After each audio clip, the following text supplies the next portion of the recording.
सब लोग ध्यान से देखना, ये सर्कल है, ठीक है। अच्छी बात ये है कि सर्कल का डायग्राम दे रखा है। इसका फेमस तरीका ये है कि आपको इतने से पोर्शन से ही समझ में आ जाएगा कि ये क्वेश्चन कौन से वाला है। जहां अंदर वाला एंगल जो है वो 2 टाइम्स है बाहर वाले एंगल के।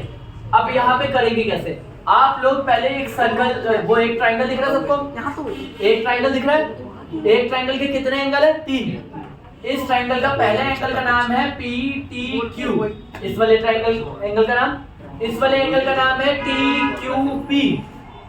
TQP। और इस वाले P वाले एंगल का नाम है TPQ। TPQ। तीनों को जोड़ के कितना होता है? 180। Angle sum property of triangle. Sorry मैं घुस गया थोड़ा सा अंदर, वो जाते जाते हो गया, ठीक है। ये तीनों एंगल, इन 3 एंगल में से 2 एंगल को ध्यान से लिखा हूं। देखो TP एक लेंथ है, टेंजेंट TP जो होगा वो किसके बराबर है? देखो इसमें आधी बातें आप सबको पता होगी, आप खुद अपने आप जवाब दे रहे होगे। देखो आपके जवाब में से निकालूंगा, TP बराबर है TQ, TP बराबर TQ। अगर किसी भी ट्रायंगल की कितनी साइड? 2 साइड बराबर हो तो उनके सामने वाले दोनों एंगल भी इक्वल। ये भी आपने बोला। देखो नोटिस करो कि आप मेन बातें खुद ही बोलोगे। TP के सामने एंगल पड़ रहा है TQP और TQ के सामने जो एंगल पड़ रहा है वो TPQ। यहाँ पे लिखा angle opposite to equal sides are equal. और यहाँ पे 10.2 थ्योरम याद आ रहा है? Tangents from the external point of circle are equal in length. Next आते हैं, ध्यान से देखो, यहाँ पे इन दोनों एंगलों के नाम लिखे हुए हैं। ध्यान देखो, दिख रहे हैं ना? इन दोनों एंगलों के नाम यहाँ लिखे हुए हैं। पक्का इन 2 एंगलों में से एक एंगल को रिप्लेस करूंगा मैं मतलब ही हूँ। अगर मुझे क्वेश्चन करना है तो थोड़ा सा मतलब के तरीके से सोचना पड़ेगा। मुझे इस एंगल पे पहुंचना है, इस एंगल के सबसे करीब कौन सा है? ये वाला या ये वाला? P वाला, ऊपर वाला P वाला ना, यानी कि TPQ मेरा मेन है। मैं TPQ पे अगर चले जाऊं तो मुझे जस्ट पीछे घूमना है, मेरा बाहर वाला एंगल आ जाएगा। समझ गए? थोड़ी सी स्ट्रेटेजी तो सबको समझ में आई होगी ना? तो यही स्ट्रेटेजी को थोड़ा सा यूज करते हुए हम लोग क्या करेंगे, मैंने क्या देखा कि मेरे दोनों एंगल है सेम, तो मैं इस इक्वेशन को देखो लिख रहा हूं, angle PTQ plus TQP Q वाला नीचे वाला है ना, इसकी जगह मैं क्या लिख दूंगा? TQP की जगह TPQ प्लस पहले से यहाँ पे क्या लिखा हुआ है? TPQ बराबर कितना हो गया? 180। कितने टाइम्स TPQ हो गया? 2 टाइम्स TPQ हो गया, 2 टाइम्स एंगल TPQ बराबर 180। ठीक है, इक्वेशन नंबर 1। इसे थोड़ी देर के लिए आप क्या कर दिया? छोड़ दिया। अब जाते हैं दूसरी बात है। यहाँ पे ध्यान से देखोगे तो ये और ये है O, ये है P, ये है बीच में जो Q पड़ रहा है, और ये है बाहर से आने वाला T।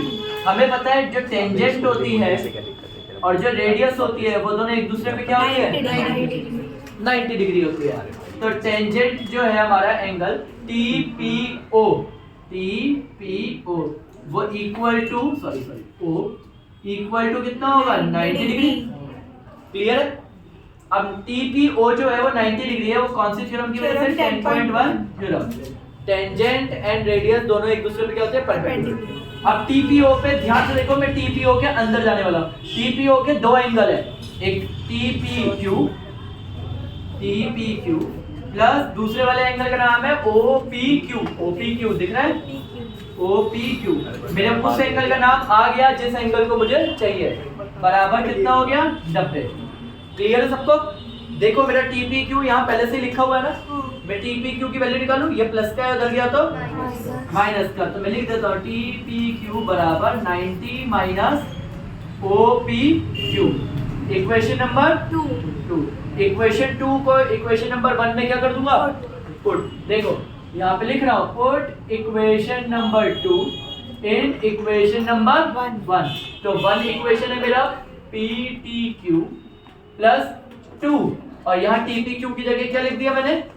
90 minus angle OPQ। बराबर 180। मैंने मार्कर बंद किया क्योंकि मुझे इतना ही समझाना था, इसके आगे शायद मेरे समझाने वाला पार्ट खत्म हो चुका है। आप सबको दिख रहा है कि 2 × 90 करा था 180 और 2 × OPQ करा था 2 टाइम्स OPQ। ये दोनों इधर 180 प्लस का उधर गया तो शायद 180 से 180 कैंसिल। 2 टाइम्स यहाँ पे माइनस का OPQ है, इस साइड माइनस का उधर गया तो ऊपर चेक करो, क्या ऊपर यही प्रूफ करना था। PTQ इधर छूट गया और उधर चले गया मेरा 2 टाइम्स OPQ, हेंस प्रूफ। मैं आपको शॉर्ट वर्जन में एक बार बता देता हूँ ये पूरे क्वेश्चन में क्या किया हमने। हमने पहले ट्राइंगल लिया, स्टेप 1 ट्राइंगल के तीनों एंगल का प्लस 180। स्टेप नंबर 2 मैंने ऊपर वाले इस वाले एंगल और इस वाले एंगल को बराबर किया क्योंकि साइड्स बराबर है, ठीक है। स्टेप नंबर 3 मैंने ऊपर वाला जो एंगल है टेंजेंट और रेडियस इनको 90 लिखा और 90 में से TPQ की वैल्यू निकाल दी।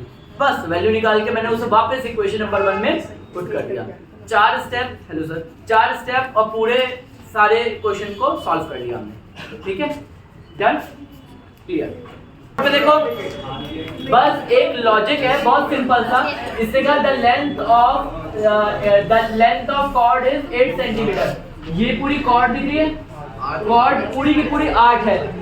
तो तुम्हें पता है कि अगर कोई सेंटर से लाइन खींची जाती है और जो कॉर्ड पे गिरती हुई जाए तो अगर वो 90 डिग्री है बच्चों, तो वो पक्का कॉर्ड को 2 हिस्सों में तोड़ देगी। ऊपर वाला 4 सेंटीमीटर, नीचे वाला कितना होगा 4 सेंटीमीटर। बस आपको लिखना पड़ेगा कि जो OR है वो 90 डिग्री है किस पे, PQ पे, जिसकी वजह से यहाँ पे PR डिवाइड हो जाएगा RQ पे। तो दोनों कितने सेंटीमीटर जाएंगे, 4 सेंटीमीटर। ये हमने निकाल दिया। बहुत लोगों को ये पता नहीं होता है कि पूरी लेंथ है कॉर्ड की वो 8 है। अगर लाइन आएगी बीच से लाइन कोई जाती है तो वो उसको भी आधा आधा काट देती है, तो 4 ऊपर 4 नीचे। अब अभी यहाँ पे 90 डिग्री दिख रहा है, 3 आ जाएगा। तो एक 90 डिग्री देखोगे तो PRO, जिसमें यहाँ पे 4 है, ये 5 है और हमें ये पता नहीं है, ठीक है। इसको थोड़ी देर के लिए क्या मान लेते हैं, कुछ नहीं RO मान लेते हैं। चलो ये 90 डिग्री है तो हम लोगों ने लिख दिया PO का स्क्वायर बराबर PR का स्क्वायर प्लस RO का स्क्वायर। पूरा सॉल्व करोगे तो RO आपका कितना आ जाएगा, 3 सेंटीमीटर। समझ गए? अब मेरी चालाकी, यहाँ से यहाँ मुझे मिल गया 3 सेंटीमीटर, साइन कर दो और यहाँ रख जाएगी, ठीक है। मगर यहाँ से यहाँ जो है, यहाँ से यहाँ को हम लोगों ने x मान लिया और इसको क्या मान लिया थोड़ी देर के लिए, y। रीजन क्या है, अगर मैं xy लिखूंगा तो ज्यादा आसान रहेगा एज कम्पेयर टू बड़े बड़े नाम। अगर मैं TP बोलूँ TQ बोलूँ तो थोड़ा सा कंफ्यूजिंग लगेगा। मैं लिखूंगा ना वही TP TQ। तो पहले मैंने बड़े वाला ट्राइंगल ले लिया। सबको दिख रहा है, सबको बड़े वाला ट्राइंगल दिख रहा है। बड़े वाला ट्राइंगल में एक काम करते हैं, TRP ले लेते हैं पहले। मैं यहाँ बना भी देता हूँ तुम्हारे लिए। ये बच्चों x है, ये यहाँ से यहाँ तक 4 है बच्चों, और ये यहाँ से यहाँ तक हमारा क्या है, y है। ये 90 डिग्री है तो क्लियर कट है, ये है T, ये है P और ये है R। हमने लिखा TP का स्क्वायर बराबर PR का स्क्वायर प्लस TR का स्क्वायर, ठीक है।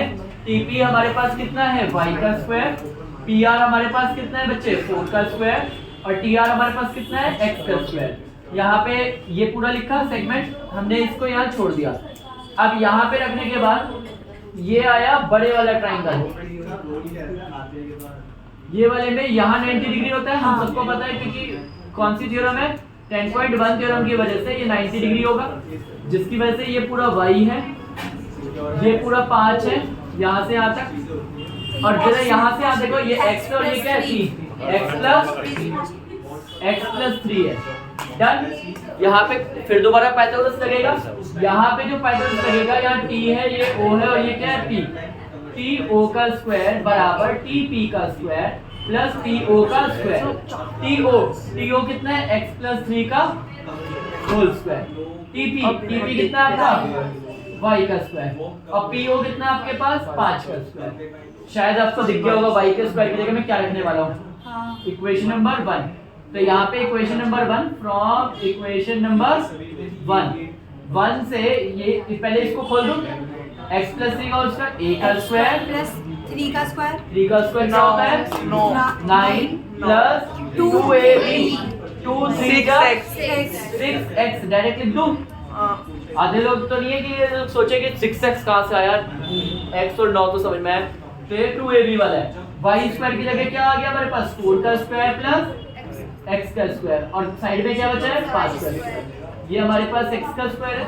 शायद मेरा मार्कर बंद करने का टाइम दोबारा आ जाए। अब आप लोगों को क्लियर कट दिख रहा है, x स्क्वायर से x स्क्वायर कैंसिल 4 का स्क्वायर 16, 5 का स्क्वायर 25, आई थिंक प्लस करोगे तो 25 24 49 होता है।